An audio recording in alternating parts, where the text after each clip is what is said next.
Boa tarde, meus irmãos. Vamos começar o nosso culto dessa tarde orando ao nosso Deus. Santo e amado Deus, nós te agradecemos pela bondade do Senhor.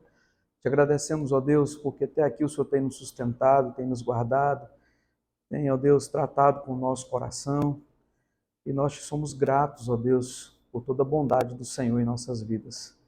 Fala ao nosso coração, usa, ó Deus, seu servo, que nós possamos adorar o seu nome e glorificá-lo na beleza da sua santidade. É em nome de Jesus que oramos. Amém. Amém. Amados, vamos abrir a palavra do Senhor no Salmo 3 e vamos ler os 8 versículos do Salmo 3.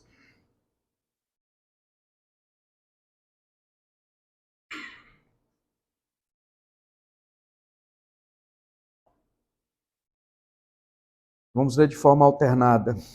Senhor, como tem crescido o número dos meus adversários? São numerosos os que se levantam contra mim. São muitos os que dizem de mim, não há em Deus salvação para ele. Porém tu, Senhor, és o meu escudo, és a minha glória e o que exaltas a minha cabeça. Com a minha voz clamo ao Senhor, e ele do seu santo monte me responde. Deito-me e pego no sono, acordo, porque o Senhor me sustenta. Não tenho medo de enviar ao povo, que tomam posição contra mim, todos os lados. Levanta-te, Senhor, salva-me, Deus meu, pois feres nos queixos a todos os meus inimigos, e aos ímpios quebras os dentes. O Senhor é a salvação, e sobre o teu povo a tua bênção. Do Senhor é a salvação, e sobre o teu povo a tua bênção. Que bom saber que podemos confiar nesse Deus maravilhoso. E independente da circunstância, independente dos ocasionados na nossa vida, Deus continua regendo a história, Deus continua sendo Deus, Deus continua sendo maravilhoso. E que nós o amemos e glorifiquemos o nome dEle e honremos o nome dEle em todo o tempo. Nós vamos louvar o Senhor com o hino 92. É isso mesmo, aqui. 92.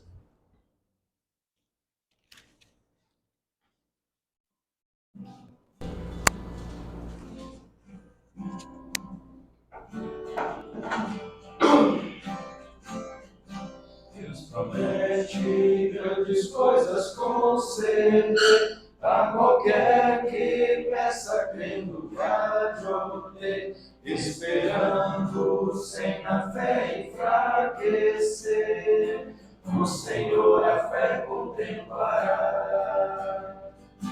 Tua fé, Jesus, contemplará. Sim, o que Jesus promete dá. Ele vê o coração e responde a petição.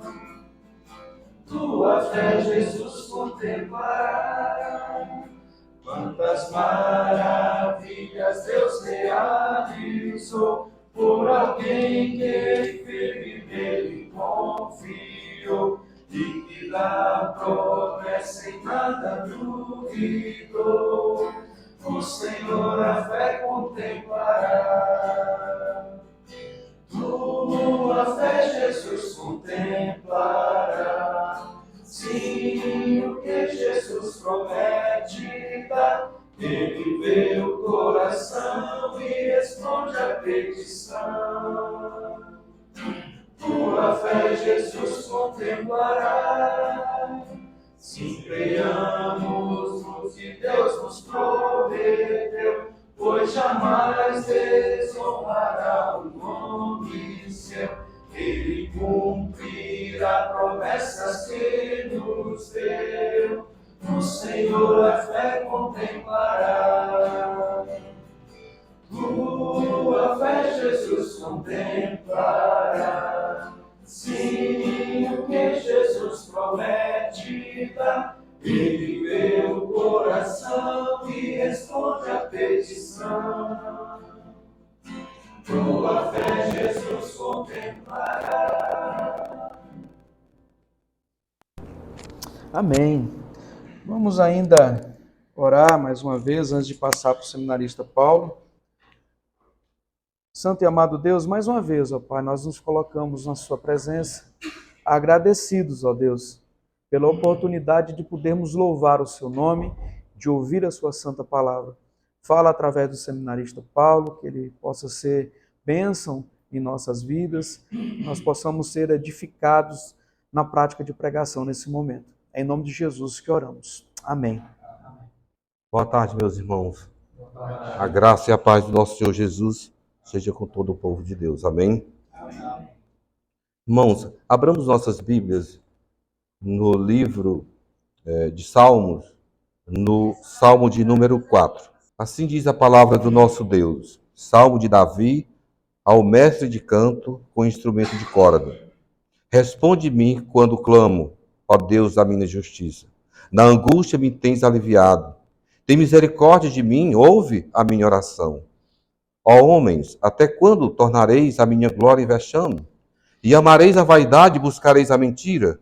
Sabei, porém, que o Senhor distingue para si o piedoso, e o Senhor me ouve quando eu clamo por ele. Irai-vos e não pequeis, consultai no travesseiro o coração e sossegai. Ofereceis sacrifício de justiça e confiai no Senhor. Há muitos que dizem, quem nos dará a conhecer o bem? Senhor, levanta sobre nós a luz do teu rosto. Mais alegria me puseste no coração do que a alegria deles, quando lhes há fartura de cereal e de vinho. Em paz me deito e logo pego no sono, porque o Senhor só tu me fazes repousar seguro. Oremos. Santo Deus e eterno Pai de bondade, cremos, Senhor, que nessa tarde o Senhor está olhando para nós aqui nesse seminário. Deus, que o Teu Santo Espírito esteja nos guiando para que nós possamos compreender a Tua palavra e vivermos a plenitude dela, sigamos de acordo com a Escritura, aquilo que o Senhor nos revelaste. Que o Senhor nos abençoe nesse momento, que sejamos, Deus, o Teu povo obediente e vivamos para a glória do Teu nome. Nos edifica através da Tua palavra, com o intuito de gloriar e glorificar o Teu santo nome, no perdão dos nossos pecados. Amém. Amém. Irmãos, quantos de nós já ouvimos estas expressões? Olá, como vai? Você? Bem? Então, essa é uma comunicação comum entre os amigos, entre os conhecidos, que se encontra ali num encontro rápido, mas isso nós não consideramos um diálogo profundo. Na verdade, nós classificamos como os clichês comuns, e esses clichês nós não encontramos no livro de Salmo, porque às vezes esses tipos de clichês eles afetam os nossos relacionamentos, eles ocuparão um patamar superficial.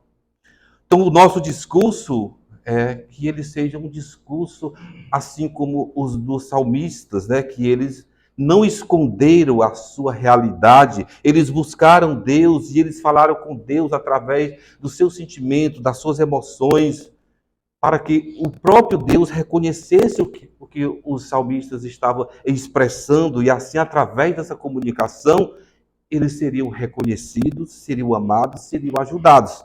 Então vejamos que no livro de Salmo não existe esse tipo de clichês. Vale ressaltar que o livro de Salmo encontra-se na parte central da Bíblia, onde está uma grande coleção de cânticos e de orações, onde eles expressam o coração e a alma da humanidade.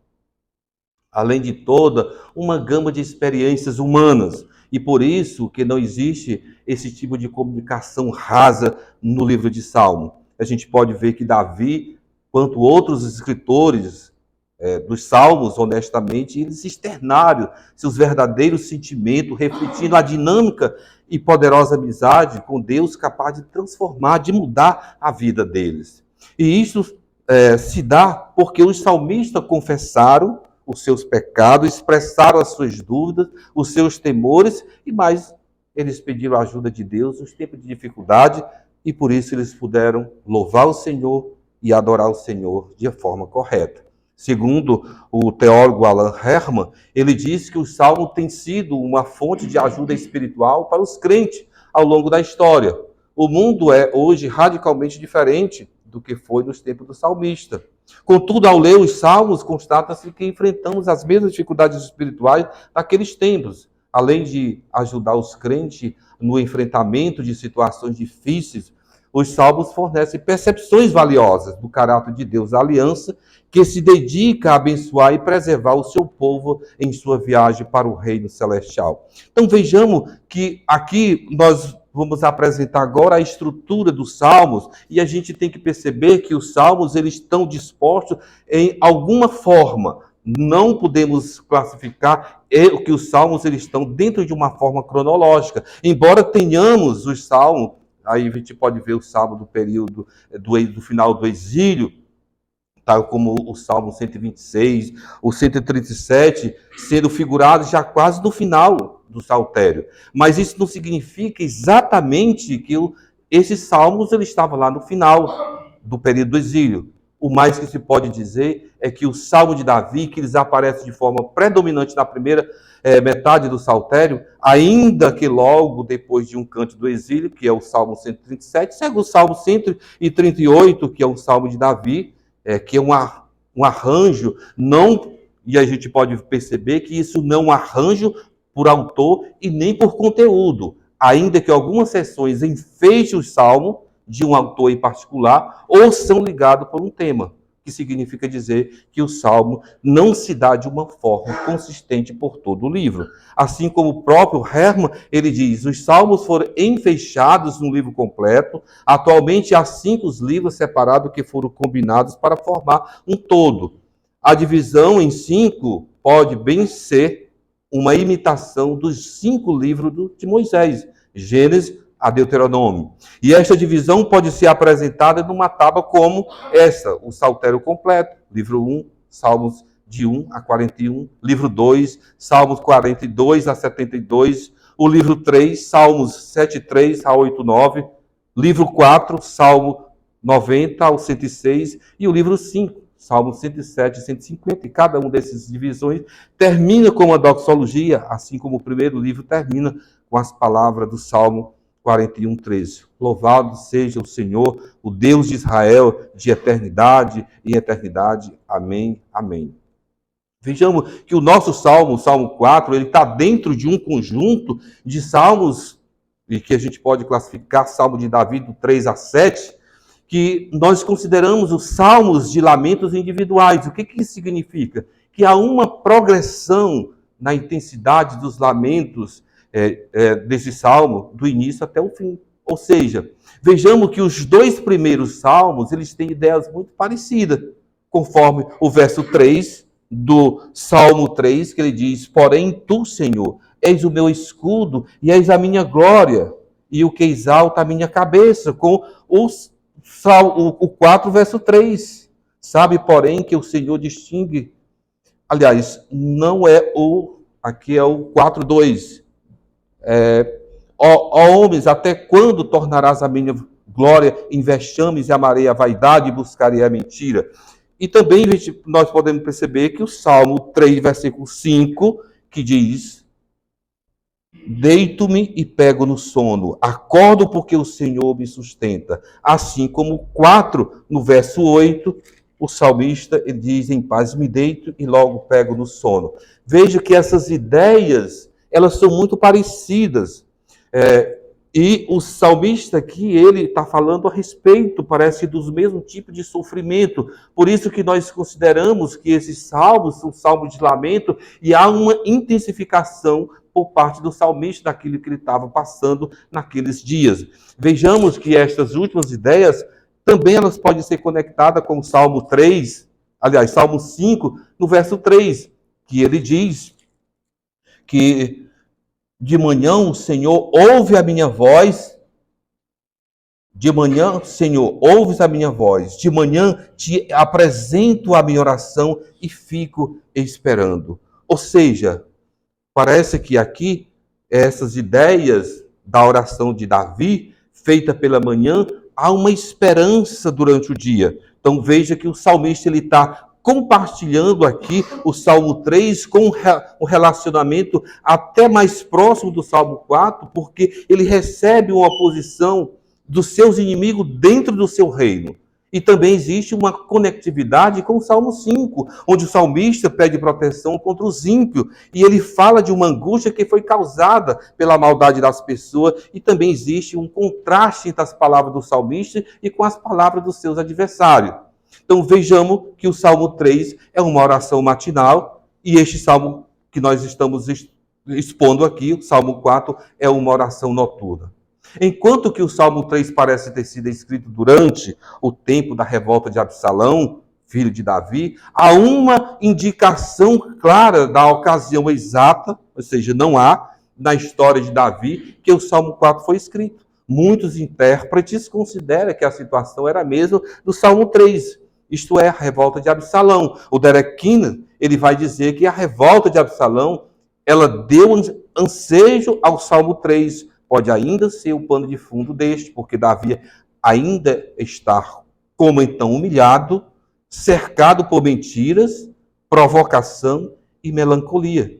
A mesma linha também nós encontramos Adam Clarke, que ele fala também desse salmo, que é um salmo de sofrimento do próprio Davi em relação ao seu filho Absalão.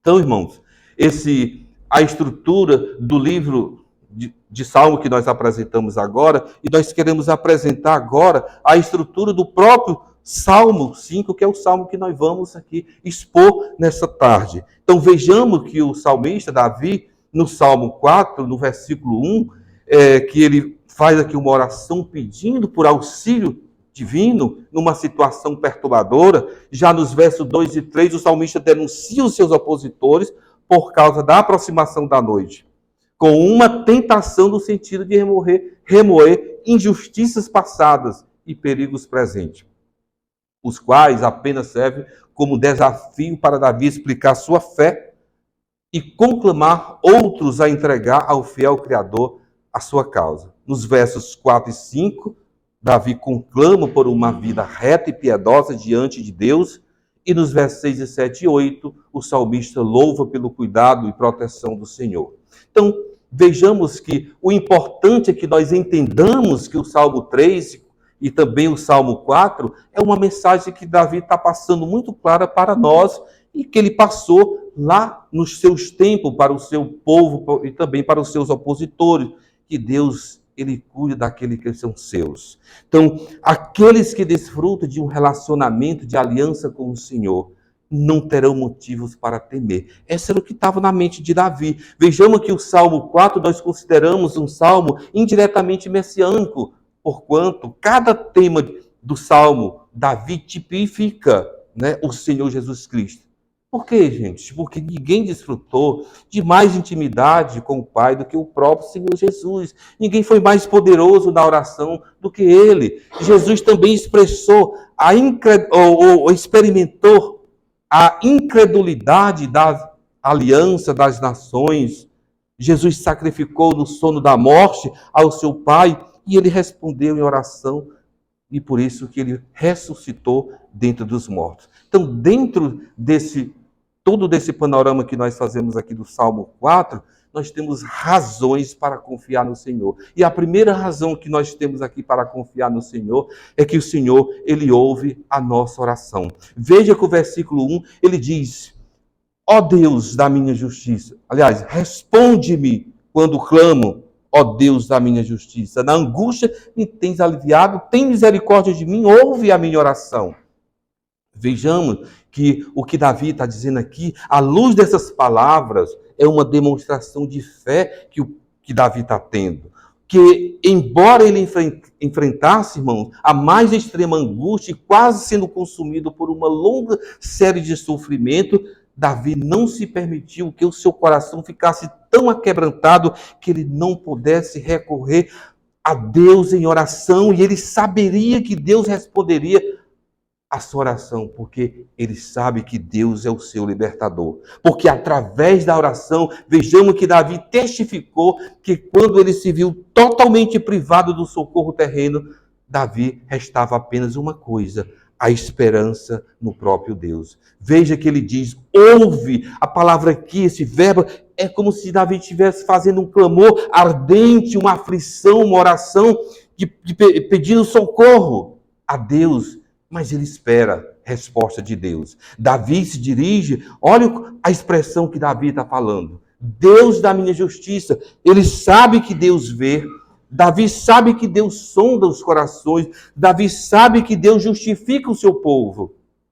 Que Deus faz justiça. Mas também Deus vê todas as tramas dos adversários e desfaz as suas armadilhas de morte. E Davi recorre ao próprio Deus. Vejamos a expressão Deus da minha justiça, segundo Alan Herman, ele diz que é aquele que faz o que é certo e guarda as palavras pactual. Charles Spurgeon diz, tu és o meu autor, a testemunha, o mantenedor, o juiz, o recompensador da minha justiça. Então vejamos que o salmista ele confiava que Deus responderia à sua oração quando ele declara, na angústia me tens aliviado, tem misericórdia de mim e ouve a minha oração. Parafraseando aqui as palavras do Hernando Dias Lopes, ele diz que esse termo angústia se refere a uma situação sem saída. Ou seja, ele está encurralado num lugar apertado. E já a expressão aliviado significa que Deus criou um espaço para o salmista. Ou seja, ele estava em um caminho, ele estava dentro de um contexto de sem espaço, agora Deus cria um caminho, ou seja, ele está no momento, ora, confinado, e agora ele está num local espaçoso. Então, aquela circunstância de limitação, quando ele clama a Deus, Deus cria um espaço para o salmista. Davi sabe, irmão, que ele não merece algo da parte de Deus, mas quando o salmista está orando ao Senhor, ele sabe, ou ele está na mente dele se baseando na misericórdia de Deus e na graça de Deus. Porque ele sabe que o Senhor nos dá aquilo que não merecemos. E isso é graça, mas também ele sabe que Deus não nos dá aquilo que merecemos, e isso é misericórdia. Vejamos que o próprio Davi estava confiante de que Deus ouviria a sua oração e responderia. Vejamos que muitas vezes até o apóstolo Paulo, quando ele está escrevendo a sua primeira carta aos Coríntios, no capítulo 4, versículo 5, ele diz, portanto, nada julgueis antes do tempo, até que venha o Senhor. Ou seja, Paulo, ele, diante da sociedade de Corinto, ele recebeu as más notícias a respeito do próprio Paulo. Foram espalhadas notícias más a respeito do Paulo, assim como também o profeta Isaías, e a gente vê no capítulo 1, dos versos 6 e seguinte, mas veja o que foi que Paulo fez. Paulo apela para um tribunal divino, assim também como o Isaías, ele não foi atrás dos seus opositores, porque ele estava defamando a sua imagem, estava caluniando. Não, irmãos, eles recorrem ao tribunal de Deus. Então nós também podemos ser encorajados quando a gente for persuadido pela injustiça dos nossos inimigos, quando o mundo ele estiver contra nós, o que nós deveríamos fazer? Buscar com paciência onde nós encontramos em Deus, para que nós descansemos felizes na equidade do juízo de Deus. Vejamos que o Beckhoff, na sua dogmática, ele falando a respeito do juízo de Deus, ele diz, o juízo será geral no sentido de que todas as criaturas racionais comparecerão nele e de que trará uma revelação geral dos feitos de cada um, tanto dos bons como dos maus. Cristo será o juiz. Por isso, irmãos, precisamos sempre lembrarmos e confiarmos no nosso Salvador Jesus Cristo, que através do seu sofrimento, das suas lamentações, das suas petições que ele apresentava ao Pai, ele tinha um intuito de nos beneficiarmos. Vejamos que Mateus capítulo 27, 45, a palavra de Deus diz, por volta da hora 9, clamou Jesus em alta voz, dizendo, Eli, Eli, lama sabachthani, que quer dizer, Deus meu, por que me desamparaste? Vejamos aqui o grito de Jesus de abandono, que foi o cumprimento do Salmo 22, versículo 1, onde diz, Deus meu, por que me desamparaste? Porque acham longe de mim a salvação, as palavras do meu bramido. Veja que o mesmo grito que foi dado por Jesus, que sem pecado sofreu abandono total, Davi apenas ele experimentou uma sombra no nosso lugar. Davi, ele não. Aliás, quando a gente pode dizer que Jesus é aquele que vem para receber toda a ira, toda a fúria de Deus pelo nosso pecado, enquanto que Davi ele estava sofrendo apenas uma sombra, mas que morreria, que receberia a total ira de Deus. Aí recebeu a maldição e essa angústia total que recebeu o próprio Salvador no nosso lugar.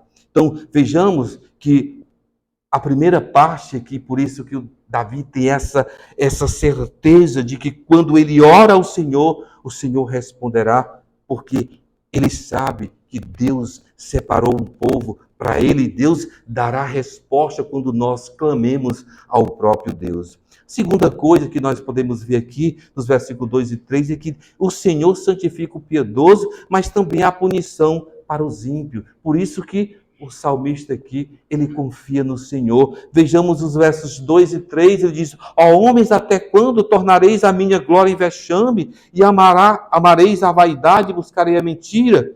Sabei, porém, que o Senhor distingue para si o piedoso, o Senhor me ouve quando eu clamo por ele.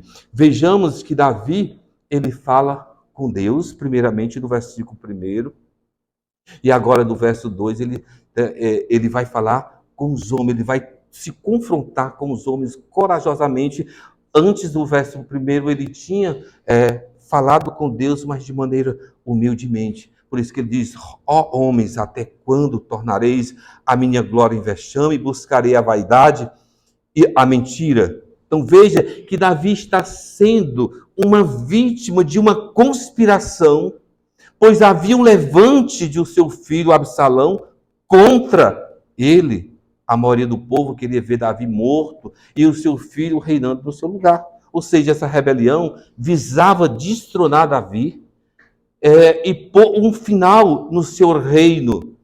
E assim, o próprio filho entronizaria no seu trono. Essa é a grande sofrimento que nós encontramos nesse salmo, onde Davi está sendo, essa conspiração, e quem está encabeçando essa conspiração é o próprio filho. Veja que o Adam Clarke, ele diz: ame a vaidade, ó pobre, vazio, estúpido e bonito Absalão, cujas perspectivas são todas vãs e cujas promessas são todas vazias.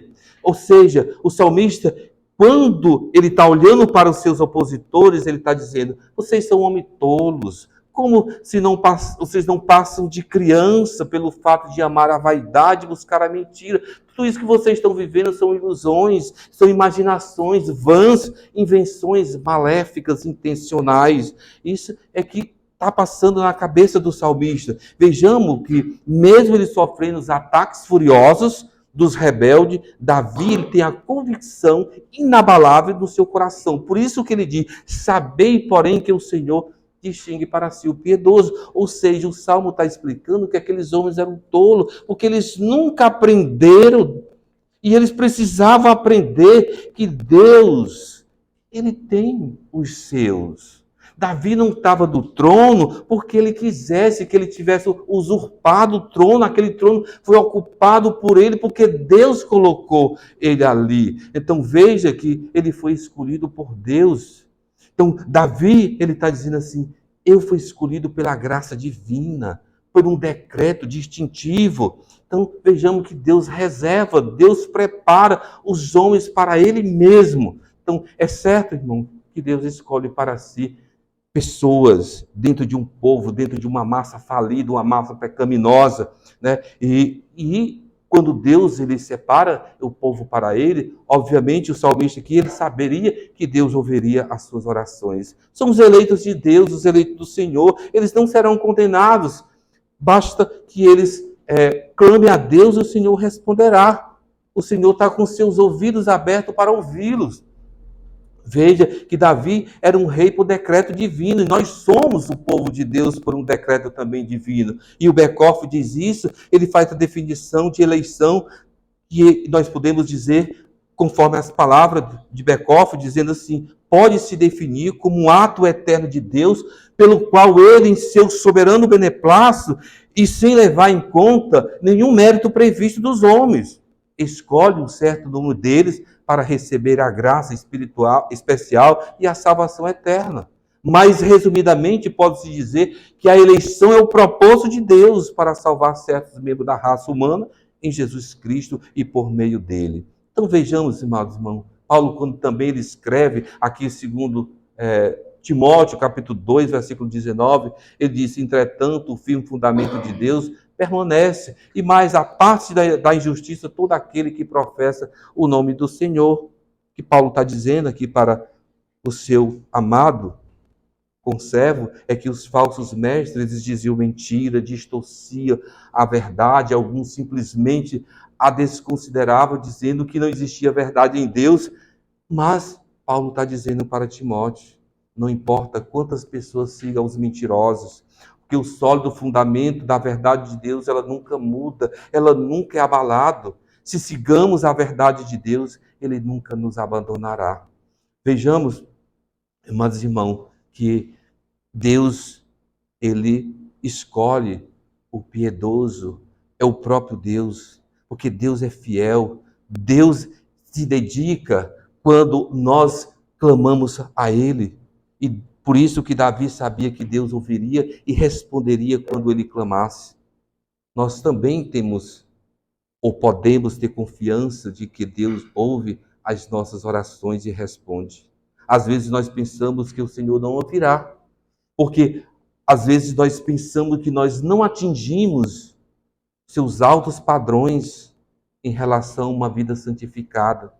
Mas se nós confiarmos em Jesus, na nossa salvação, Deus poderá, perdoará e ouvirá o seu povo. Quando estivermos sentindo em nossas orações que elas não estão passando além do teto, lembremos-nos de que, como cristãos escolhidos e separados em Deus, na pessoa bendita de Cristo Jesus, Ele, Deus, ouvirá o seu povo, Ele responderá às nossas orações.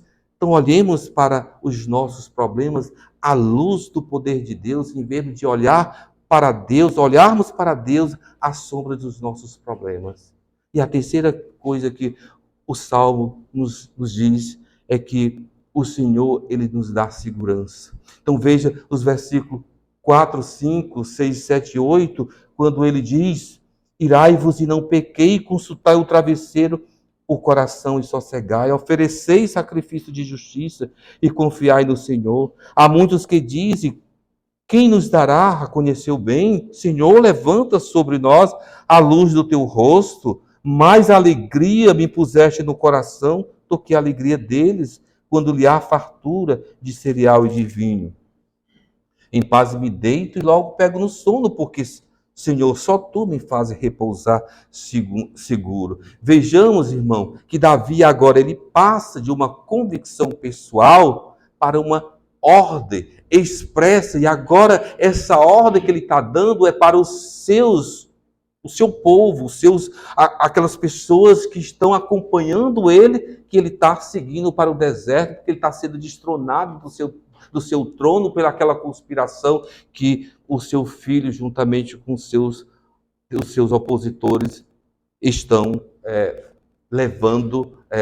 estão indo com Davi. Ou seja, o que eu estou dizendo é que Davi, agora ele passa a falar não mais com seus opositores, agora ele está passando a falar com seus apoiadores, só porque esses apoiadores de Davi pareciam que eles eram muito afoitos, e Davi precisa aquietar, Davi precisa chamar atenção para eles, e a primeira coisa que Davi está chamando a atenção para os seus apoiadores é que eles deveriam aquietar-se.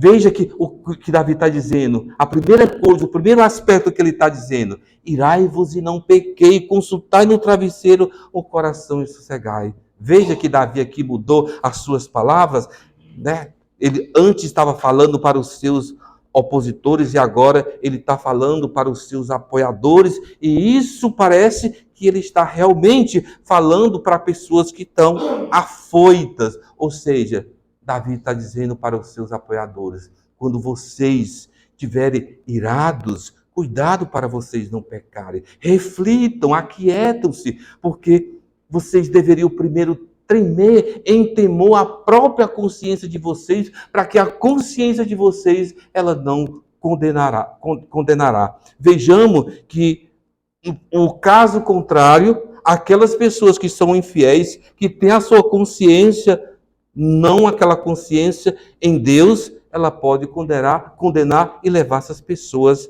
à condenação, ou seja, mesmo a destruição das suas almas. Vejamos que quando nós olhamos para a carta do apóstolo Paulo, aos Efésios, uma carta eclesiológica, com o objetivo de promover a espiritualidade e o testemunho dos que já eram membros da igreja, quando ele ali no capítulo 4, versículo 22, 26, Paulo diz: irai-vos e não pequeis, não se ponha o sol sobre a vossa ira. O que o apóstolo Paulo estava ensinando para a igreja naquele momento? Paulo está dizendo para a igreja, em vez de vocês perversamente derramarem sua ira contra o seu próximo, deveriam antes, por justa causa, irar-se contra si próprio, a fim de que, por esse meio, venha abster-se de pecar. E, portanto, Paulo lhes ordena antes afligir-se interiormente e sentir ojeriza de si próprio, e em seguida irar-se não com as pessoas, mas com os seus vícios, com os seus pecados, com as suas ações que não agrada a Deus. Segunda coisa que o salmista, ele aqui está aconselhando aqui os seus apoiadores, é que eles deveriam consultar no travesseiro o coração. E aqui há uma consulta, irmão.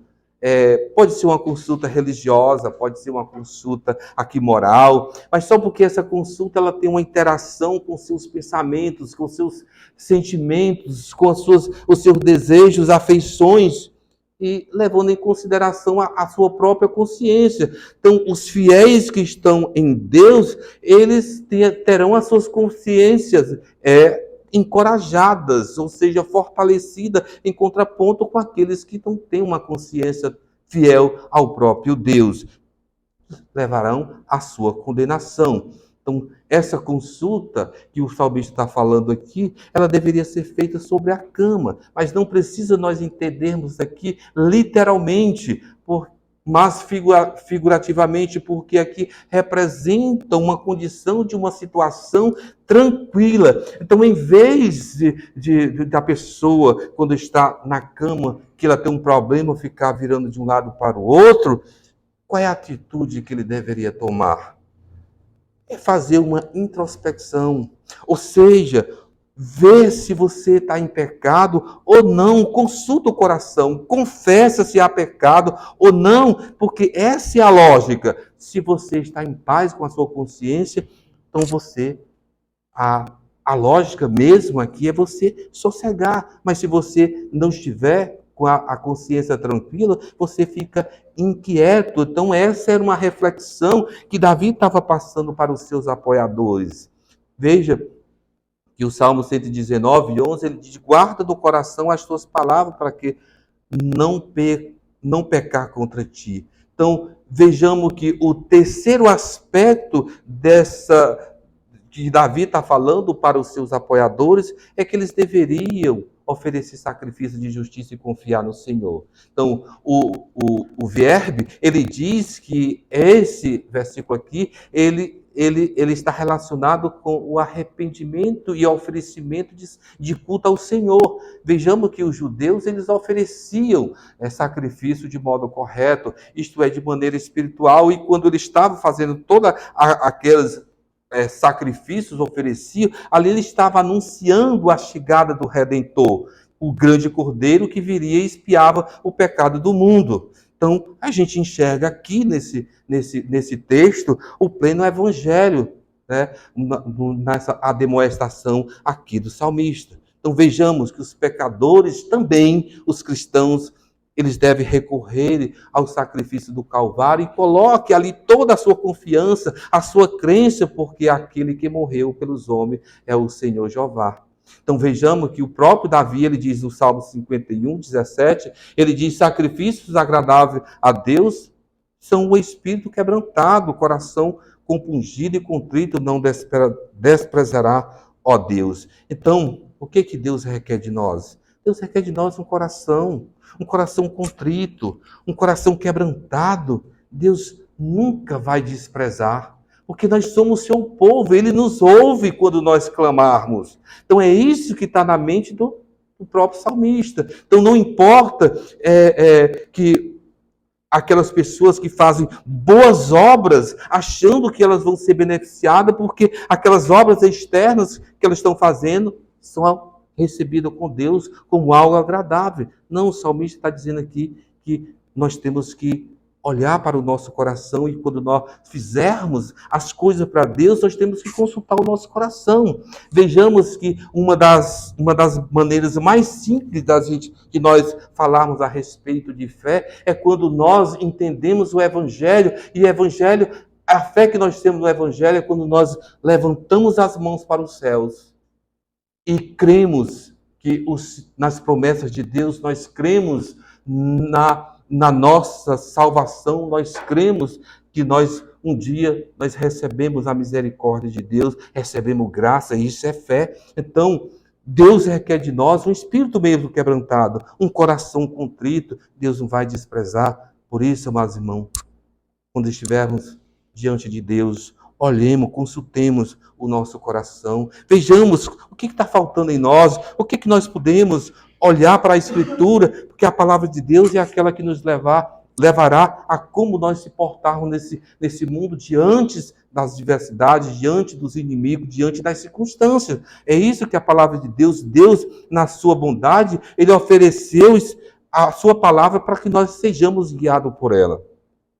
E no final aqui do Salmo, o próprio salmista, ele louva a Deus, porque ele sabe que ele está em segurança. Davi confia no Senhor e por isso que ele louva. E ele faz aqui um contraste, porque ele demonstra que o argumento do cético eles não pode sustentar à luz da presença do Senhor. E aqui a gente precisa observar 3 coisas. Primeiro, que há muitos crentes entre os seguidores de Davi que queriam ver para crer. Infelizmente, essa é a nossa tendência de todos nós. Gememos segundo o senso da visão de prosperidade, entristecendo-se quando a escuridão esconde todo o bem proveniente da visão. É sempre em busca do bem, e quando nós não temos, ficamos insatisfeitos, escarnecemos, ficamos fracos, entregamos ao desespero, declaramos que não existe coisa boa no céu e na terra. Mas aqui há um contraste entre o crente e o descrente, porque o crente regenerado, aquele que tem Cristo, aquele que recebeu o Espírito Santo de Deus, ele comunga com o Pai e com o Filho.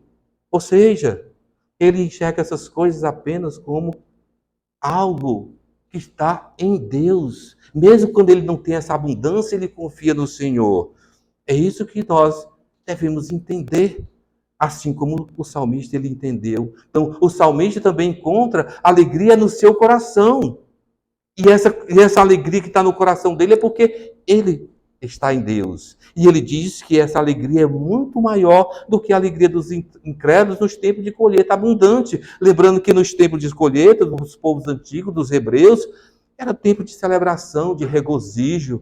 Mas o salmista está dizendo, a minha alegria, ela é muito maior, porque a minha alegria, ela está no Senhor. Os cristãos também são chamados a se regozijarem no sofrimento, no Senhor, e até mesmo no sofrimento.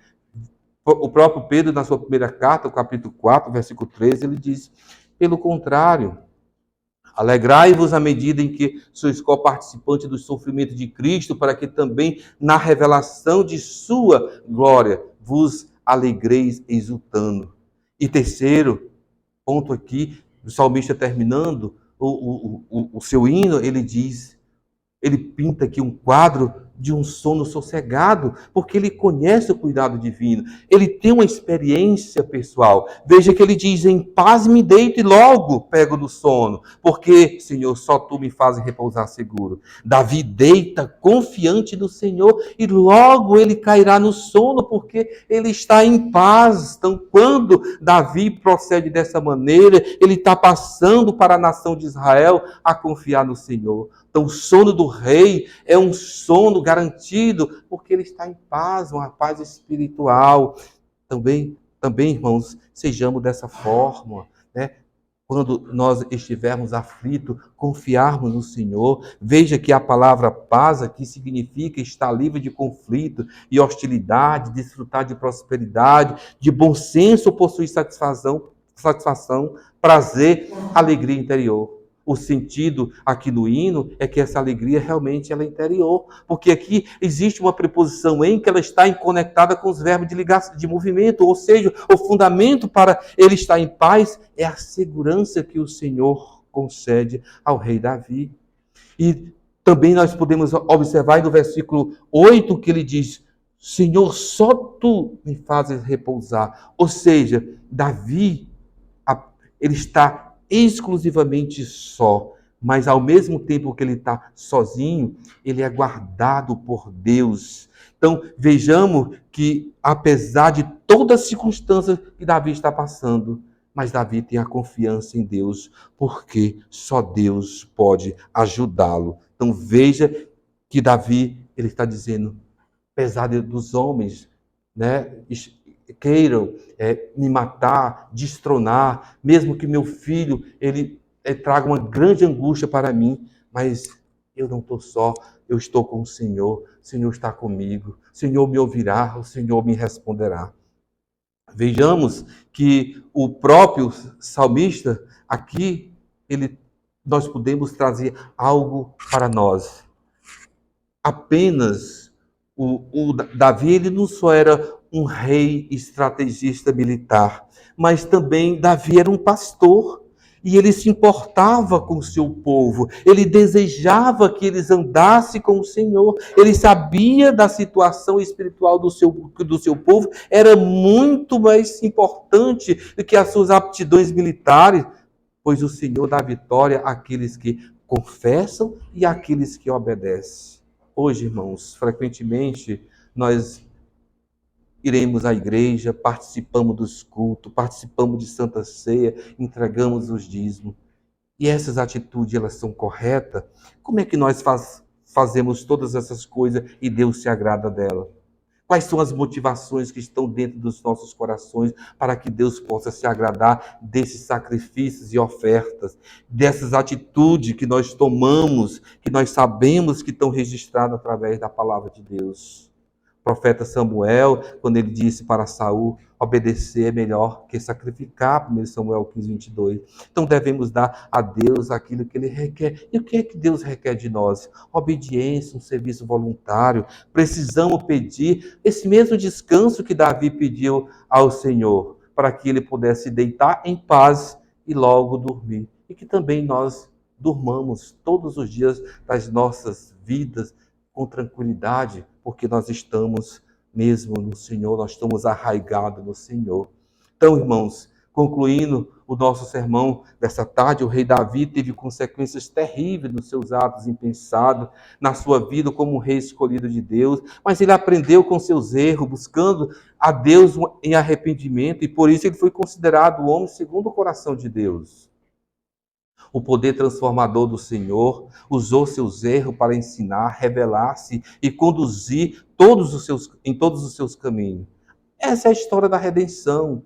É justamente a história de Deus transformando a insensatez humana em glória e no sacrifício do seu Filho Jesus. Pode-se pensar que os atos de Deus sejam duros, porém, em Cristo, tudo que o povo experimenta é apenas a disciplina, já que a ira está sobre o rei, não o rei Davi, mas o rei Jesus. Então, nessa tarde, nós vimos aqui através do Salmo 4, e nós temos aprendido que o rei Davi, ele confiou no Senhor.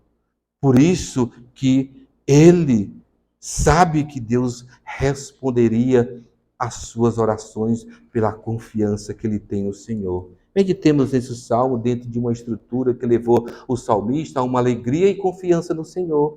Por isso que ele ora, ele denuncia os seus opositores, ele conclama os seus apoiadores uma vida piedosa, e ele também louva ao Senhor pela segurança que ele recebe do Senhor. Então, neste salmo, nós podemos enxergar as misericórdias do passado, que serve de argumento para buscar ajuda do presente. O salmista mostra que o povo desejasse, esperasse e cresce em um Deus que ouve as orações. Assim como os santos de hoje têm que apelar para a misericórdia e a graça soberana de Deus.